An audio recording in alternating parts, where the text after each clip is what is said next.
아침에 시작을 알리는 글로벌 주식 라이브 월스트리트 모닝 브리핑 2월 6일 화요일 방송 시작하겠습니다. 여러분 좋은 아침입니다. 뉴욕 증시가 숨고르기에 살짝 들어갔죠. 근데 어제 다우가 9번째 그리고 S&P 500도 사상 최고치를 경신했으니까 이 정도 쉬어가는 것은 좀 한 차례 산봉우리 좀 높은데 한번 오르고 살짝 쉬어가는 그 정도로 느껴보시면 될 것 같고요. 근데 또 일부 종목 특히나 이제 테슬라 같은 경우에는 자꾸만 저가 매수를 할까 싶으면 좀 안 좋은 부정적인 얘기가 자꾸 이야기가 나와가지고 근데 또 이게 과연 부정적일까? 라고 생각을 하면도 다른 면에서 바라봐야 되는 그런 부분도 있을 것 같아서 잠시 후에 또 자세한 내용들 전달을 해 보도록 하겠습니다. 자, 뉴욕 증시 정리한 뒤에 심층 인터뷰는 오늘 우리 시청자분이 또 좋아하시는 대신증권 문남중 수석 연구위원과 함께 단호박 정말 명쾌하게 명확하게 항상 뷰를 제시해 주시기 때문에 오늘은 또 어떤 이야기를 들려주실지 기대해 주시고요. 월가의 소식 그린어리 투자자문 이완수 대표와 함께 또 자세한 실적 발표 내용들 비롯해서 장 마감된 내용들까지 정리를 해드리도록 하겠습니다. 자, 어제는 국채금리가 또 4% 위로 또 치솟았고 이 가운데 파월 의장이 CBS와의 인터뷰가 있었습니다. 미국 CBS인 겁니다. 인터뷰가 있었는데 이 내용을 가지고 시장이 장중에 좀 등락을 나타내는 모습이었는데요. 3대 지수 마감 상황부터 좀 보도록 하겠습니다. 다우, S&P, 나스닥 모두 하락을 보였고요. 다우가 상대적으로 좀 사상 최고치 워낙에 경신을 많이 해서 조금 더 쉬었습니다. 0.71% 하락한 38,380선 그리고 나스닥 지수는 0.2% 장중에 계속해서 그 보합권에서 머물면서 반등을 하려는 시도는 보였으나 아쉽게도 상승 전환은 하지 못했습니다. S&P 500 지수도 0.3%대 하락했고요. 러셀 2000 지수 지난주에 이어서 어제도 좀 큰 폭의 하락을 보였네요. 1%대 조정을 보였고요. 이 가운데 국채금리 같은 경우에는 지난주에 3.8%대까지 빠졌는데 다시금 4.16까지 장중에 올라가는 모습이 보였습니다. 지금 어젯밤에 가장 큰 이슈가 됐던 건 아무래도 그 파월 의장이 과연 이번 CBS와의 인터뷰에서 어떤 이야기를 할 것인지 그 더하기 지금 계속해서 이야기 나오고 있는 엔비디아의 최고가 행진 그리고 테슬라 부진한 부분 그리고 메타가 조금 쉬어갔다라는 것 정도를 굵직하게 정리해 볼 수가 있겠는데요. 첫 번째 일단 파월 의장이 어떤 인터뷰를 했나 너무 빨리 내릴 때의 위험성이 또 늦게 내릴 때보다도 클 것이다.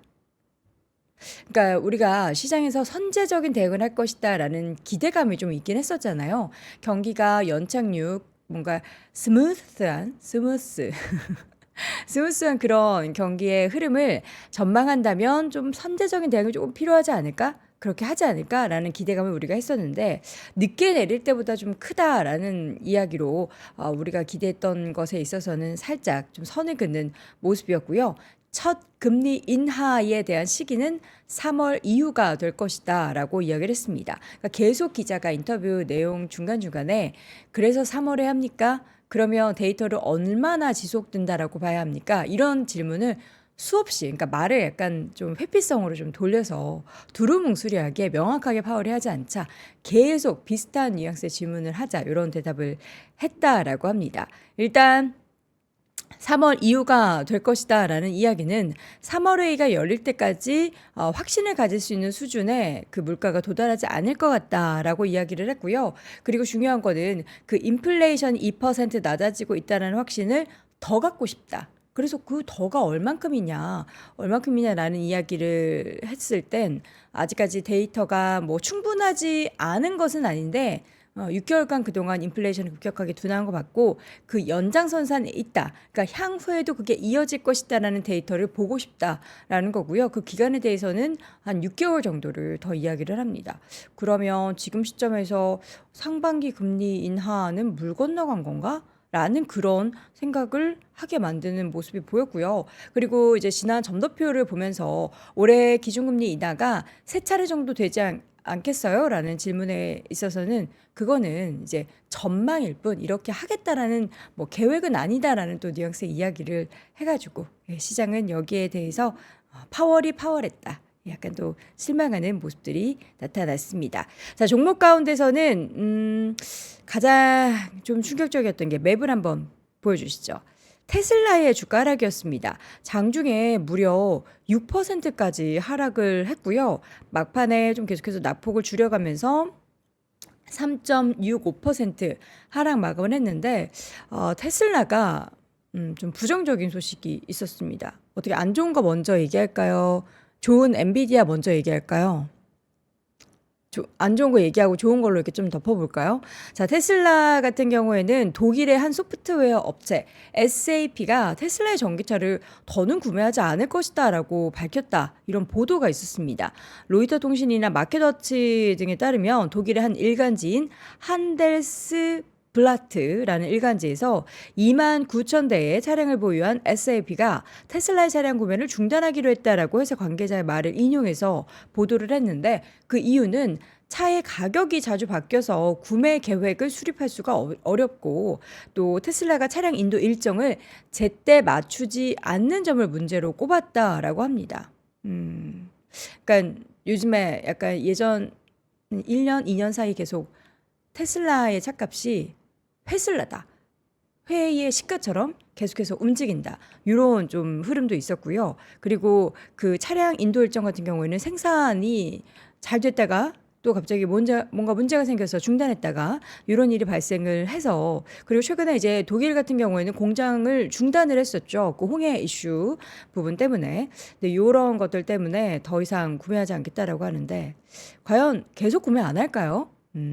지금 유럽 쪽에서는 중국의 전기차 기업들이 굉장히 또 많이 파일을 차지하고 있다라고 하는데 이러한 보도 내용을 어떻게 또 해석을 해야 될지는 저도 궁금합니다. 더불어서 이제 투자은행 중에 이제 파이프 샌들러에서 테슬라가 올해 작년보다 7% 증가한 193만 대를 인도할 것이다라고 예상을 했는데요. 목표 주가는 295달러에서 225달러로 하향 조정을 했습니다. 자, 반면 좋은 소식은 엔비디아입니다. 골드만삭스가 이제 우리나라 증시에 대해서도 여러 가지 뷰를 또 제시하는 그런 최근에 뉴스들이 참 많았는데 바쁘게 일하네요. 엔비디아의 향후 12개월 목표 주가를 기존 625달러에서 800달러로 상향 조정을 했습니다. 그러면서 엔비디아는 다시 한번 최고가 경신하면서 4.77% 상승한 693달러 선을 돌파하는 모습이 나타났습니다. 지금 주가 수준에서 약 20% 넘는 추가적인 상승 여력이 있다라는 건데요. 그 이유를 보면은 AI 서버와 데이터용 그래픽 저장 장치 GPU에 대한 강력한 수요가 예상되면서 엔비디아의 실적과 또 주가를 끌어올릴 것이다. 라고 이야기를 했고요. 그러면서 향후 2025년에서 2026년에 엔비디아의 수익 전망치를 평균 22% 상향 조정을 했습니다.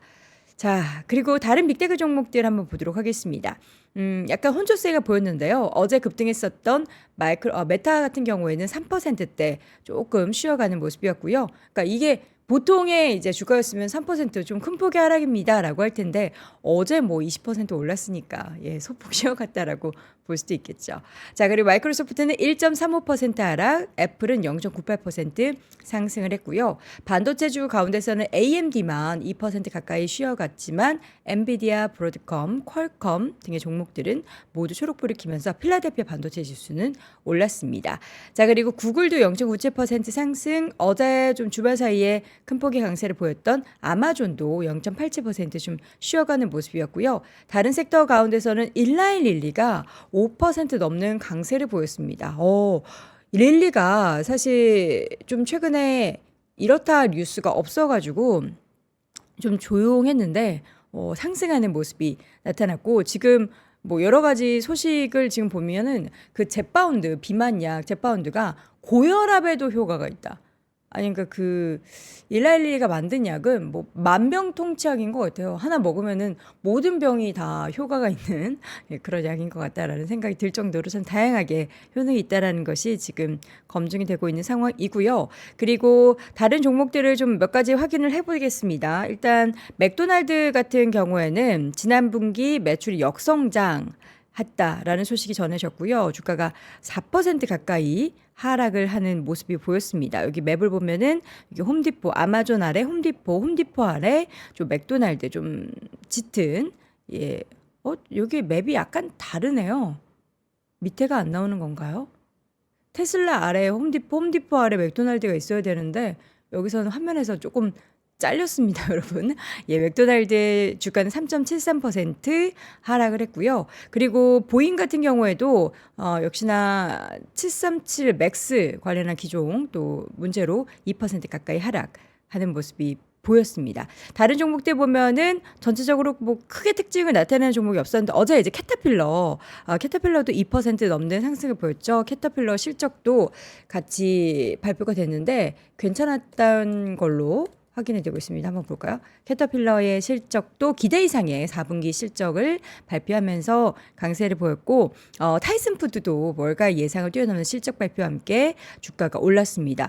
그리고 에스티로더가 좀 강하게 올랐네요. 최근에 사실 저는 이제 화장품 아무래도 여자다 보니까 이런 관련한 브랜드에 관심이 좀 많은데 에스티로더도 실적 괜찮았습니다. 그러면서 주가가 무려 12%의 급등 보이면서 여러분 보이시죠? 저기 아래에 지금 여기 EL이라고 보이는 티커 저 PNG 바로 아래 보입니다. PNG 아래 여기 EL 에스티로더의 주가는 12% 강한 상승을 보이면서 역시나 실적이 뭐 시장이 부진해도 실적이 좋았던 종목들은 모두 강한 상승이 나타났습니다. 테슬라 옆에 있어요, 맥도날드. 그러니까 제가 보는 지금 맵이랑 요 맵이랑 조금 다른 것 같아요. 있네요. 테슬라 옆에 맥도날드. 다시 찾았습니다. 자, 이렇게 해서 전반적인 시장 분위기를 쭉 확인을 해봤습니다. 과연 앞으로의 시장 움직임은 2월에는 어떨지 또 FMCU로는 처음 뵙는 거기 때문에 다양한 이야기들 나눠볼 텐데요. 심층 인터뷰 대신증권 문남중 수석연구위원과 함께 다시 돌아오겠습니다. 네, 월스트리트 모닝 브리핑 함께하고 있습니다. 현재 시각 6시 이제 43분 됐는데요. 이렇게 이제 아침에 일찍 저희가 이제 심층 인터뷰나 월가의 소식 전해 듣기 위해서 많은 분들을 초대를 하는데 가끔, 조금 느리실 때가 있어요. 근데 이제 오늘 문수님은 절대 늦는 분이 아닌데, 지금 이야기하는 순간 도착하신 건가요? 아직은 오지 않으셨다라 합니다. 잘 됐죠, 뭐. 저랑 얘기 더 해요. 저는 좋습니다. 여러분, 그리고 제가 한 가지 소식도 안 전해드렸는데, 미국의 주택담보대출 금리인 30년 고정 모기지 평균 금리가 12월 이후에 다시 한번 한 달여 만에 7%를 넘어섰다라는 소식도 있었습니다. 이게 경제 상황이 예상보다 낮다라는 지표들이 속속 나오면서 금리 인하 시기가 다시 한번 조금 멀어진 데 따른 그러한 모습인 것으로 풀이가 된다라고 하는데 7월 이후에 7.04%까지 올랐고요. 지금 모기지 금리의 추이를 보니까 작년에 8%를 넘기도 했나요?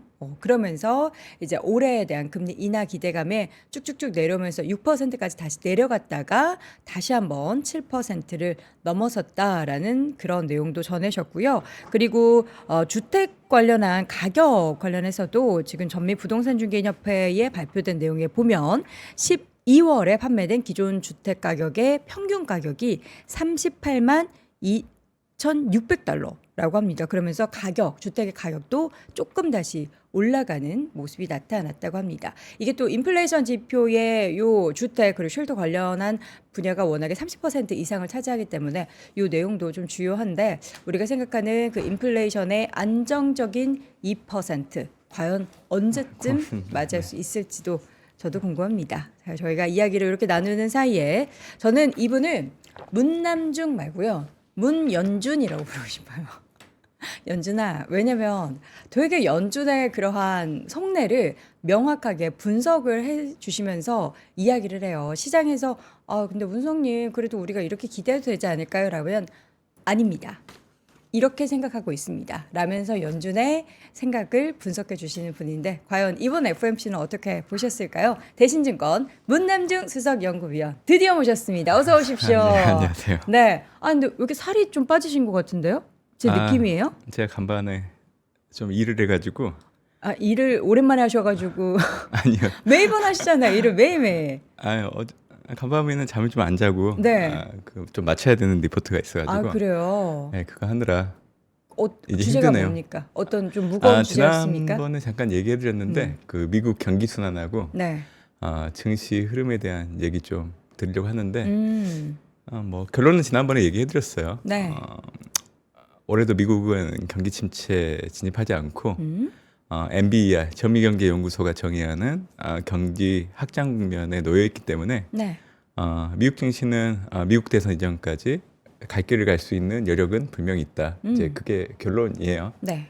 네, 그래서 이 얘기를 했으니까 말씀드리면 올해도 이제 미국 경기에 대한 논란에 관심을 갖기보다는 일단 미국은 과거 경기 확장 국면에 들어가면 NBER 데이터를 근거로 놓고 보면 7년 1개월 정도 평균적으로 경기 확장 국면이 지속됐기 때문에 네. 팬데믹 이후에 2020년 4월이 경기 저점이었거든요. 그렇기 때문에 2020년 5월 이후 확장 국면을 염두에 두고 반영을 해보면 2027년 6월 정도까지는 미국이 경기 확장 국면에 놓여 있기 때문에 미국 증시 역시 우상향할 수 있고 그 중심에는 여러분들이 좋아하시는 나스닥 지수 그리고 빅테크 기업들이 주도한다. 그게 결론입니다. 그래서 새해 들어서 이제 미국 증시를 놓고 온다고 하면 저는 좀 약간 뭐 다른 거 다 좋지만 좀 급한 게 좀 있는 것 같아가지고 합리적 의심을 좀 하고 있죠. 그래서 기존 뷰 미국 증시를 놓고 봤을 때 올해 1분기는 기간 조정, 2분기는 상승 전환, 3분기 완만한 상승, 4분기 하락 이렇게 보고 있는데 일단 1분기 제가 지켜보니까 과거 대비 좀 증시가 흔들릴 만한 구간임에도 불구하고 네. 잘 버텨주고 의외로 좀 떨어지는 폭이 그렇게 크진 않는 것 같아요. 다만 지금 2월 달이 시작됐기 때문에 2월까지는 그래도 투자자 입장에서는 미국 증시가 계속 올라간다는 생각에 비중을 더 두기보다는 한 달도 채 안 되는 기간 동안에 역사적 사상 최고치를 경신한 흐름을 놓고 온다고 하면 좀 성급한 부분들이 있기 때문에 결국 급히 먹는 밥은 체한다는 얘기가 있듯이 뭐 큰 폭의 가격 조정은 제가 일어난다고 생각 안 해요. 어차피 기간 조정이라는 얘기를 해드렸기 때문에 네. 그렇기 때문에 2월까지는 약간 여러분들이 미국 증시를 대할 때 경계감을 갖고 좀 대하시는 게 좋고 2월이 지나고 나서도 지금과 같이 굳건한 흐름을 보인다고 하면 아마 2분기부터 이제 미국 대선 이전까지는 지금 지수보다 훨씬 더 높은 지수까지 올라갈 수 있기 때문에 그때는 뭐 뷰를 이렇게 바꿔야죠. 바꾸기보다는 이제 투자자 입장에서는 흔들릴 때마다 미국 증시를 담는다라는 그런 생각을 가지고 네. 미국 증시를 좋게 좀 봐주시면 좋을 것 같고요. 올해 S&P 500 지수는 5천 시대를 열 겁니다. 그리고 상단은 올해 연초 주요 IB들이 제시한 S&P 500의 밴드 상단보다 훨씬 더 높게 올라갈 거예요. 네. 그래서 저 역시 올해 추정한 S&P 500의 상단보다는 높게 올라갈 수 있다고는 보고 있는데 제 개인적으로는 너무 성급한 것 같아서 그게 좀 약간 부담스러운 부분들이지 않나라고 생각을 하고 있습니다. 네. 자, 그럼 하나씩 좀 자세하게 이야기를 해주시죠. 지금 이제 FOMC를 마치고 난 흐름을 쭉 이제 보면은 여기 내용 보니까 시장하고 연준과의 시각차가 축소가 됐다. 많이 줄긴 했더라고요. 근데 보니까 시장이 끌려 내려왔어요. 그렇죠? 연준 자리에 있고 저기 시장이 둥둥 떠 있었는데 네. 다시금 이렇게 쑥 끌고 내려온 것 같아요. 그렇죠. 네. 사실 중앙은행을 투자자들이 이기기는 어려워요. 그리고 맞아요. 중앙은행들은 통화 정책을 하기 전에 직접적인 얘기보다는 이제 숫자를 통해서 앞으로 이제 어떤 식의 방향으로 가겠다는 걸 얘기를 해주거든요. 그래서 저는 연준의 통화 정책을 제가 임의적으로 해석하진 않아요. 항상 말씀드리지만 매 분기, 그러니까 3월, 6월, 9월, 12월 그 연준이 제시하고 있는 수정 경제 전망을 놓고 본다고 하면 매년 연준이 생각하고 있는 최종 정책 금리의 중위값 그리고 레인지가 있는데 사실 그 레인지 범위에서 항상 연준은 통화 정책을 결정하기 때문에 그 숫자를 가지고 전망을 하면 그렇게 틀리진 않아요. 그래서 올해 이제 1월 FMC 때 사실은 이제 파월 연준 의장이 그 시점에 대해서 명확하게 얘기해 준 건 어떻게 보면 과도한 친절을 좀 베푼 것 같다는 생각도 들어요. 사실 오히려 이제 한편에서는 시점에 대한 얘기보다는 올해 이제 금리 인하의 폭 정도를 어떤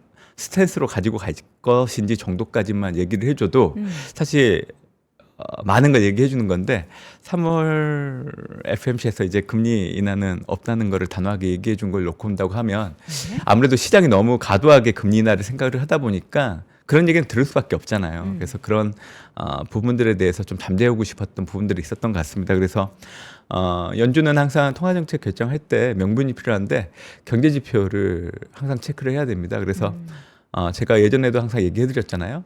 과거 연준이 금리 인상 중단기 그리고 금리 인하를 단행하기 앞서 형성되는 투자 환경들을 놓고 온다고 하면 네. 5가지 지표 정도는 봐야 된다. 근데 물가나 기대 인플레이션율 그리고 부동산 대출 증가율은 지금 현재 오름폭을 줄여나가는 형태이기 때문에 부합을 하고 있다. 다만 비농업 부분 고용자 수와 생산 지표 중에 하나인 ISM 지표들을 놓고 온다고 하면 사실 비농업 부분 고용자 수는 3개월 이동 평균을 놓고 봤을 때 평균적으로 10만 명 초반으로 축소되는 게 나타났고 그리고 ISM 제조업과 서비스업 지수는 동반 수축 국면에 들어가는 게 확인되고 나서 연준은 금리 인하를 단행했기 때문에 앞으로 연준의 첫 번째 금리 인하 시점을 가늠할 때는 얼마 전에 발표됐던 고용지표 네. 그리고 ISM 서비스업 지수 근데 간밤에 발표된 ISM 서비스업 지수 결과치는 잘 나왔잖아요. 네. 이 얘기로 놓고 온다고 하면 여러분들이 이제 3월 달에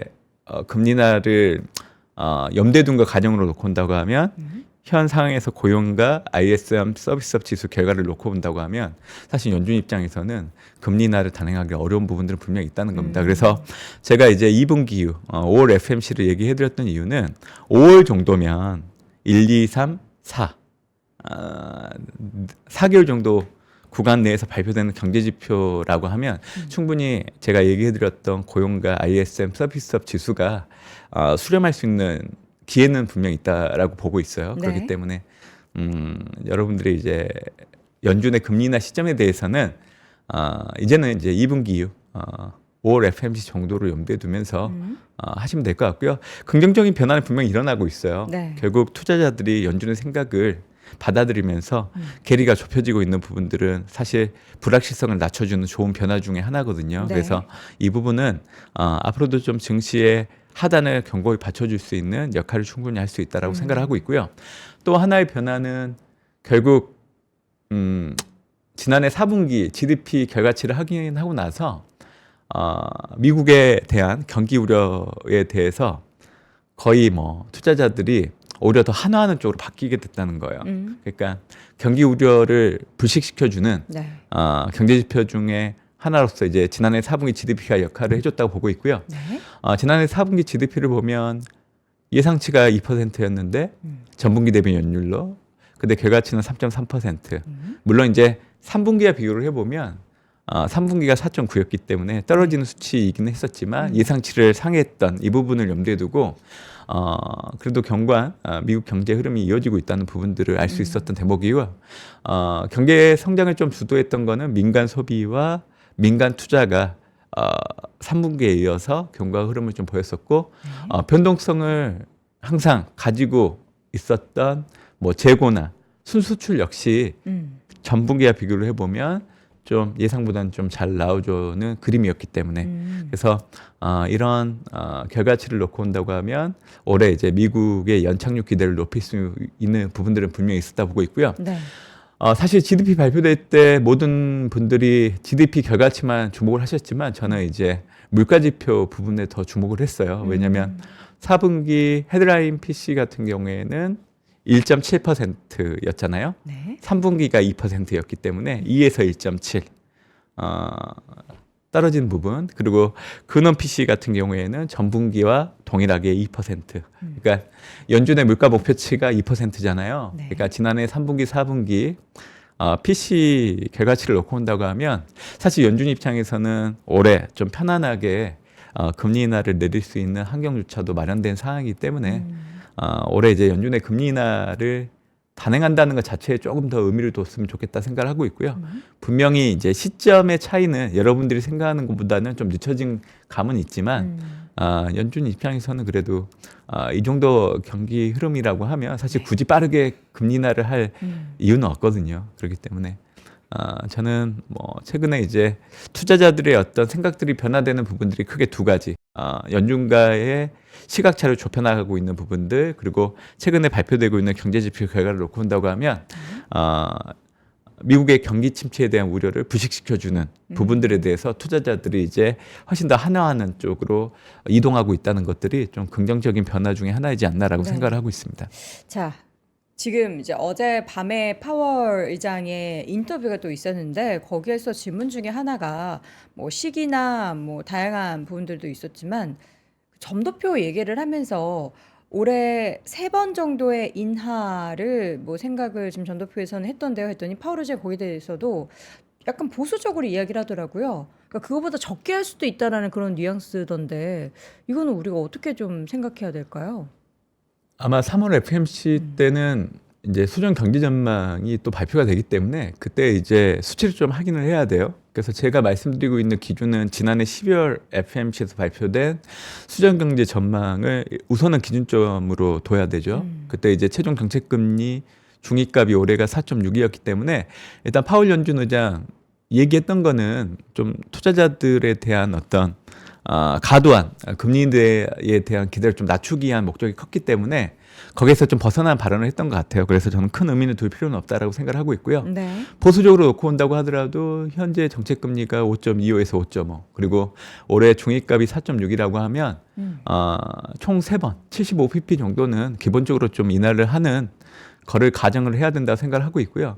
올해 레인지의 하단이 3.9이기 때문에 저는 이제 미국 대선 이전까지는 150bp 인하한 최종 정책금리 4에서 4.25 정도 전망을 하고 있다고 얘기를 드리고 있어요. 근데 지금 지난해 4분기 GDP 그리고 최근에 발표된 고용지표 결과치를 놓고 온다고 하면 사실은 금리 인하의 횟수가 좀 줄어들 수 있는 확률이 높아진 부분들은 있어요. 근데 저는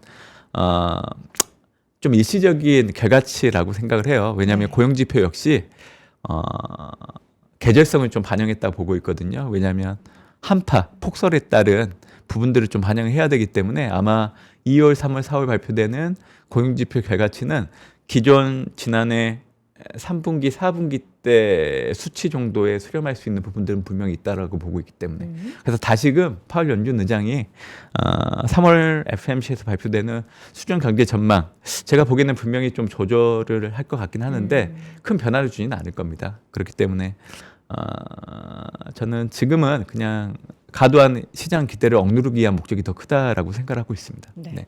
지금 보면 이제 금리 인하를 우리가 원하는 대로 안 해주니까 시장은 아무래도 계속해서 투정을 부릴 것 같아요. 그러니까 너희들이 원하는 게 뭐야? 그러니까 연준이 제시했던 뭐 경제에 대한 부분, 그리고 물가에 대한 부분, 고용에 대한 부분 정말 많잖아요. 그거를 삼박자가 딱 맞게 되는 날이 과연 언제 올지는 정말 신이 아닌 이상 모르는 거고, 그리고 그게 딱 맞다라고 해도 연준이 항상 얘기했었던 이게 일시적인지 아닌지를 봐야 한다라는 거잖아요. 근데 뭐 우리가 간단하게 그 3가지 관련한 지표에 대한 숫자만 봐도 일시적인지 아닌지 보려면은 결국에는 적게는 3개월, 길게는 6개월 동안에는 그 지표가 계속해서 유지되는지를 봐야 되기 때문에 우리가 좀 섣부르게 금리 인하가 금방 올 거다라는 기대를 하기에는 아직은 좀 갈 길이 멀어 보입니다.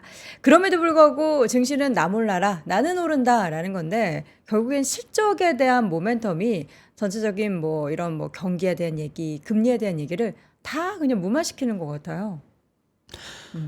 지난해 같은 경우에는 미국 증시가 좋은 흐름을 좀 보여줬지만 사실 기업 실적이라는 부분들은 전혀 반영되지 않았습니다. 왜냐하면 팩트셋 데이터를 기준으로 얘기를 해드리면 사실 지난해 3분기 이전까지는 4개 분기 연속 감익을 보였던 구간이었기 때문에 실적은 되게 안 좋았었어요. 그럼에도 불구하고 미국 증시는 계속 올라가는 모습을 보였죠. 근데 이제 올해부터는 미국 증시가 이제 레벨이 어느 정도 올라와 있기 때문에 경기와 시적이란 부분들을 이제 볼 수밖에 없는 구간에 들어가 있는 것 같습니다. 그렇기 때문에 올해 미국 증시가 미국 대선 이전까지 계속 올라갔을 때 그 하나의 요인으로서 실적이 뒷받침될 수 있다라고 얘기 드리는 거고요. 네. S&P 500의 EPS 증가율이 지난해 0.6이었어요. 근데 올해 같은 경우에는 11.8% 전후를 염두에 두고 보셔도 될 것 같기 때문에 실적이 빠른 속도로 올라오는 거를 분기별로 확인할 수 있다라고 보고 있고요.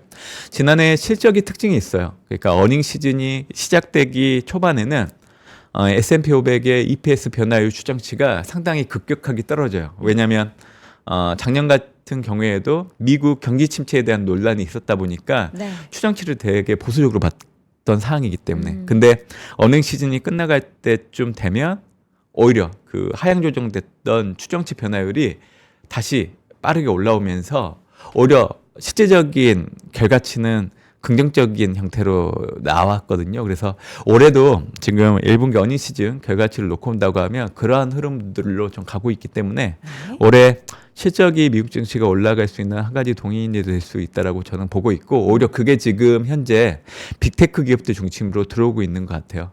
그렇기 때문에 지금 미국 증시가 사실은 단기간에 많이 올랐기 때문에 부담은 분명히 있지만 그래도 추가적으로 짧은 변동폭 하에서 계속 올라갈 수 있는 그 바탕에는 실적이라는 부분들이 있고 또 경기 우려를 낮춰주는 최근 발표되고 있는 경제 지표가 있었기 때문에 그게 바탕이지 않았나라고 생각을 해보고 있습니다. 네.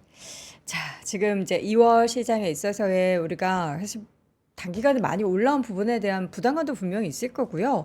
한 번씩 이렇게 어제처럼 숨고르기가 들어갈 때 워낙에 이제 자신감이 있어서 그런지 이렇게 쉬다가 또 가겠지라는 그런 기대감이 드는데 2월에의 기간 조정 그러면 그 기간 조정 뒤에의 강한 상승을 준비를 한다면 이 기간 조정 사이에 우리는 열심히 그동안 혹여나 함께하지 못했던 좋은 기업들을 담아가는 그런 구간으로 좀 맞이를 해야겠네요. 네, 뭐 1월 달, 2월 달 이제 기간 조정이라고 얘기를 해드렸는데 이제 저희가 생각했던 하락폭이 지금 현재 미국 증시 흐름과 비교를 해보면 약간 어긋난 부분들은 좀 있었던 것 같아요. 그래서 네. 2월 달에 조정의 깊이는 그렇게 크진 않을 걸로 좀 보고 있고 이제 2월 달부터는 앞으로 2분기 이후로 이제 미국 증시를 다시 주도할 대상들에 대해서 관심을 갖고 흔들릴 때마다 비중을 좀 확대하는 형태로 좀 가야 된다 그렇게 좀 보고 있습니다. 그래서 지금 화면에 송출되는 대상들 그러니까 미국으로 한정한다고 하면 3대 지수 가운데 나스닥 지수 그리고 섹터로 놓고 온다고 하면 YT와 커뮤니케이션, 경기 소비재. 참고로 올해 S&P 500의 실적을 주도하고 있는 섹터는 헬스케어, 커뮤니케이션, IT, 경기 소비재이기 때문에 이 섹터들을 좀 얘기해 드리는 거고요. 네. 그리고 올해 2분기 이후부터는 미국 대선을 앞두고 정책 기대감들이 좀 들어올 수 있기 때문에 미국의 디리스킹 관련된 대상들, 배터리 전기차, 반도체, 바이오 제약이란 부분들이 지난 1년 정도는 채 안 되지만 그래도 좀 쉬어간 부분들은 분명히 있기 때문에 다시금 좀 시장에서 관심을 좀 받을 여지는 있다라고 생각하고 있습니다. 네. 그리고 개별 주식 내에서는 이제 저는 혁신 기업들 위주로 미국 기업들을 좀 살피고 있는데 지난해 이제 보스턴 컨설팅 그룹이 선정했던 50대 혁신 기업들 내에서 신규 진입하고 재진입했던 기업들을 놓고 온다고 하면 비상장 기업은 2개예요. 스페이스X, 스트라이프 그리고 상장된 기업들 내에서는 신규 진입한 기업이 한일 그리고 재진입한 기업들이 엑슨모빌과 맥도날드, 머크가 있는데요.